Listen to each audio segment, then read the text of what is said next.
శాసనసభ సమావేశాలు ప్రారంభమవుతున్న నేపథ్యంలో ఇవాళ బీఆర్ఎస్ పార్టీ శాసనసభాపక్ష భేటీ జరగనుంది. పార్టీ అధ్యక్షుడు కేసీఆర్ అధ్యక్షతన తెలంగాణ భవన్లో మధ్యాహ్నం ఈ భేటీ ప్రారంభమవుతుంది. ఈ సమావేశానికి బీఆర్ఎస్ ఎమ్మెల్యేలు, ఎమ్మెల్సీలు హాజరు కానున్నారు. గవర్నర్ ప్రసంగానికి ధన్యవాదాలు తెలిపే తీర్మానంతో పాటు ఎస్సీ వర్గీకరణ, బీసీ రిజర్వేషన్లపై జరిగే ప్రత్యేక చర్చలు, బీఆర్ఎస్ తరపున వినిపించాల్సిన వాదనలపై పార్టీ ఎమ్మెల్యేలు, ఎమ్మెల్సీలకు కేసీఆర్ దిశానిర్దేశం చేయనున్నారు. వాయిదా తీర్మానాలు, పార్టీ తరపున చర్చకు డిమాండ్ చేయాల్సిన అంశాల జాబితా తయారు చేయడంపై పార్టీ ఇప్పటికే కసరత్తు ప్రారంభించింది. గవర్నర్ ప్రసంగం, బడ్జెట్ ప్రసంగానికి కేసీఆర్ హాజరవుతారని ఇప్పటికే బీఆర్ఎస్ వర్కింగ్ ప్రెసిడెంట్ కేటీఆర్ చిట్చాట్లో తెలిపిన నేపథ్యంలో సభలో అనుసరించాల్సిన వ్యూహంపై ఈ సమావేశంలో చర్చించనున్నారు.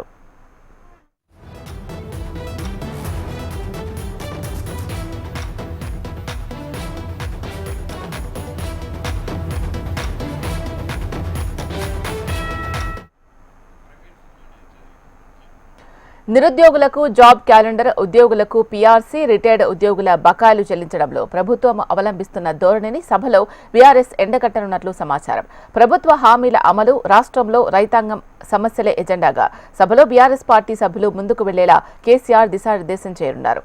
ఇక దీనికి సంబంధించి పూర్తి సమాచారం మా ప్రతినిధి ప్రవీణ్ అందిస్తారు. ప్రవీణ్, ఇవాళ మధ్యాహ్నం 1 గంటకు తెలంగాణ భవన్లో బీఆర్ఎస్ఎల్పీ సమావేశం జరగబోతుంది. ఈ సమావేశంలో మాత్రం ఎమ్మెల్యేలకు, ఎమ్మెల్సీలకు పార్టీ అధినేత కేసీఆర్ దిశానిర్దేశం చేయబోతున్నారు. శాసనసభలో వ్యవహరించాల్సిన తీరుపై కూడా దిశానిర్దేశం చేయబోతున్నారు. ఇప్పటివరకే రాష్ట్రాల్లో మొత్తం రాష్ట్ర ప్రభుత్వం ఇచ్చిన హామీలకు సంబంధించి కూడా హామీలు కూడా ఎక్కడ కూడా నెరవేర్చలేదు. ఆ నెరవేర్చకపోవడానికి కూడా శాసనసభ, శాసన మండలి వేదికగా కూడా ప్రభుత్వాన్ని ప్రశ్నించాలి అంటూ కూడా ఇప్పటివరకే కేసీఆర్ నేతలకు పలు సందర్భాల్లో కూడా సూచనలు చేశారు. కాబట్టి మరోసారి కూడా ఈ సమావేశాల మాత్రం దిశానిర్దేశం చేసే అవకాశాలు కనిపిస్తున్నాయి. దీంతో పాటుగా ఎస్ఎల్బిసి ఆ విషయంలో ఇప్పటివరకే అధికార ప్రతిపక్ష పార్టీల మధ్య మాటల యుద్ధం జరుగుతుంది. అధికార పార్టీ మాత్రం గతంలో బీఆర్ఎస్ ప్రభుత్వం నిర్లక్ష్యం వహించింది కాబట్టి అది కూడడానికి కారణమైందని చెప్పేసి కూడా కాంగ్రెస్ ఆరోపణలు చేస్తున్న నేపథ్యంలో మాత్రం దీనిపైన కూడా ఇప్పటివరకే బీఆర్ఎస్ నుంచి కూడా సరైన సమాధానం ఇచ్చామంటూ కూడా బీఆర్ఎస్ నేతలు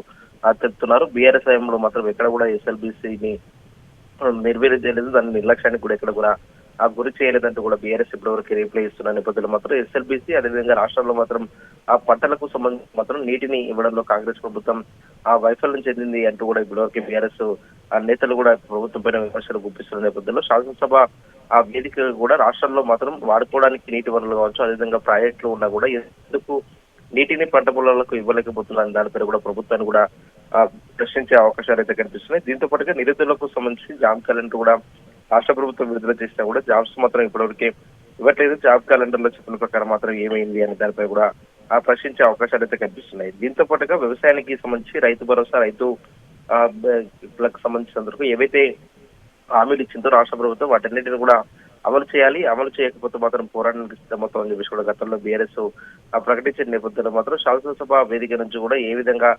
ప్రశ్నించబోతున్నారు, రైతులకు సంబంధించిన రుణమాఫీ, రైతు భరోసా పైన కూడా ఏ విధంగా గలాన్ని వినిపించాలన్న దానిపైన కూడా కేసీఆర్ దిశానిర్దేశం చేసే అవకాశాలు అయితే కనిపిస్తున్నాయి. కానీ శాసనసభ సమావేశాలలో మాత్రం గతంలో కాంగ్రెస్ పార్టీ అధికారంలో లేని సమయంలో మాత్రం కాళేశ్వరానికి మాత్రం 1,00,000 కోట్ల రూపాయలు కూడా ఖర్చు పెట్టింది బీఆర్ఎస్ అని చెప్పేసి కూడా ఒక విమర్శలు చేసి దానికి సంబంధించి కూడా ఒక కమిషన్ కూడా ఏర్పాటు చేసి ఒక రిపోర్టు సంబంధించిన మాత్రం నివేదిక కూడా రాష్ట్ర ప్రభుత్వానికి తొందరలో ఇస్తుందని చెప్పేసి కూడా ఇప్పటివరకు కమిషన్ చెప్తున్న నేపథ్యంలో మాత్రం దీనికి సంబంధించిన దానిపైన కూడా ఇప్పటికే తెలంగాణలో మాత్రం కాంగ్రెస్ ప్రభుత్వం అధికారంలోకి వచ్చిన తర్వాత మాత్రం 15 నెలల కాలంలో 1,50,000 కోట్ల రూపాయలు కూడా అప్పులు చేసింది. అప్పులు చేసినా కూడా రాష్ట్రంలో ఒక అభివృద్ధికి సంక్షేమ కార్యక్రమాలు కూడా చేపట్టలేదు అనే దానిపైన కూడా ఇప్పటివరకు బీఆర్ఎస్ విమర్శలు కూడా గుర్తిస్తున్న నేపథ్యంలో మాత్రం బడ్జెట్ సమావేశాలు మాత్రం ఈసారి అటాటుగా జరిగే అవకాశాలు అయితే కనిపిస్తున్నాయి. ఒక పక్క రాష్ట్రానికి సంబంధించినందుకు మాత్రం అభివృద్ధి జరగకుండానే అప్పులు ఎందుకు తీసుకొస్తున్నారు, అప్పులు తీసుకొచ్చిన వాటిని ఏం చేస్తున్నారు అనే దానిపై కూడా ప్రశ్నించాలని చెప్పేసి కూడా ఇప్పటివరకు బీఆర్ఎస్ ఒక నిర్ణయం తీసుకున్న నేపథ్యంలో మాత్రం ఇవాళ మధ్యాహ్నం